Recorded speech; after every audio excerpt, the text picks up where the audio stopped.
L'ingénieur Pape Abdourahmane Dabo est nommé directeur général de la Société nationale des habitations à loyer modéré, SNHLM. Il remplace à ce poste Bassirou Kébé, un très proche du premier Ousmane Sonko, tandis que l'inspecteur du Trésor, Hassan Dir, se voit confier le Fonds spécial de soutien au secteur de l'énergie. En nommant ces deux membres actifs de la coalition Diomaye Président, le chef de l'État entend faire valoir son pouvoir discrétionnaire. Contrairement à Air Sénégal, certains pro-Diomaye de l'AIBD prennent leur envol. La rupture entre le président Bassirou Diomaye Faye et son premier ministre Ousmane Sonko est-elle en passe d'être consommée par les faits et gestes? Tout porte à le croire à travers l'éviction de Bassirou Kébé de la direction générale de la SNHLM. Très proche du premier Ousmane Sonko, il est remplacé par Pape Abdourahmane Dabo, ingénieur des travaux publics et membre actif de la coalition Diomaye Président.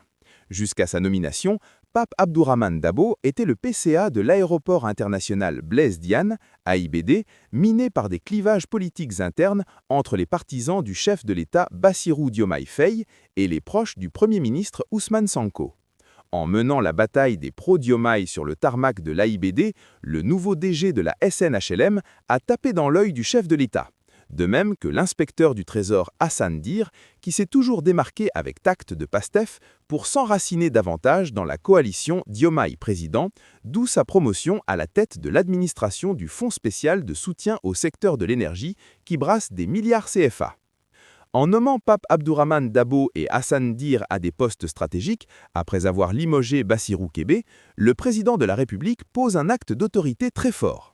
Une forte mesure considérée par certains observateurs politiques comme une manière d'assumer son rôle de président de la République, gardien de la Constitution, chef suprême des armées et président du Conseil supérieur de la magistrature face à son hyper-premier ministre. À travers l'éviction de Bassirou Kébé, le chef de l'État fait valoir son pouvoir discrétionnaire dispensé de contre-seing ministériel, lui permettant d'agir de manière forte et autonome dans des situations clés, notamment la nomination aux emplois civils et militaires.